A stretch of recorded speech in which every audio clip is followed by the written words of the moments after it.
ఇక్కడికి వచ్చినప్పుడు వీళ్ళ ఆఫీసులు జీవో నెంబర్ 340 ఉపయోగించుకుని 2 ఎకరాల వరకు ఇచ్చారు. 33 ఏళ్లు లీజ్ ఇచ్చారు.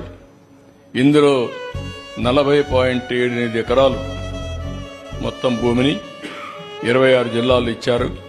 నియర్లీ మార్కెట్ వాల్యూ ఇవన్నీ చూస్తే 300 కోట్లు ఉంటుంది. మార్కెట్ వాల్యూ కంటే రిజిస్ట్రేషన్ వాల్యూ ఎంత ఉంటుంది. ఇంకొక పక్క వీళ్ళు ఏమనుకుందారు నాకు తెలియదు కానీ పర్మిషన్ లేకుండా బిల్డింగ్లు కట్టడం, బిల్డింగ్లు కట్టి ఇది తప్పు అంటే దాని మీద రోడ్డుని చూపించడం. ఎక్కడికి పోతున్నారు నాకైతే అర్థం కావడం లేదు. అంటే భయం లేదు.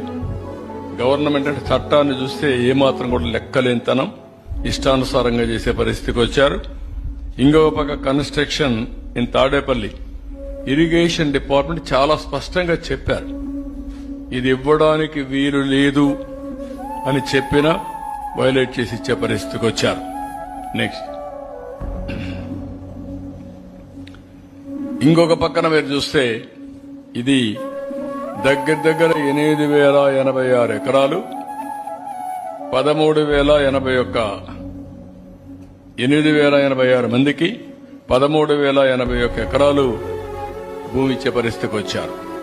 దీని వాల్యూ మినిమం 1,300 కోట్లు ఉంటుంది. పేదవాళ్లకు చెందవలసిన భూమి వైఎస్ఆర్ కాంగ్రెస్ జిల్లాలో 3,357 మందికి 5,796 ఎకరాలు, కర్నూలులో 856 మందికి 1,145 ఎకరాలు, అనంతపురంలో 3,471 మందికి 5,554 ఎకరాలు, అన్నమయ్య జిల్లాలో 84 మందికి 103 ఎకరాలు, అదే మరి నంద్యాలలో 318 మందికి 483 ఎకరాలు. మొత్తం కలిసి మీరు చూస్తే 8,086 మందికి 13,081 ఎకరాలు, 1,300 కోట్ల రూపాయలు మినిమం.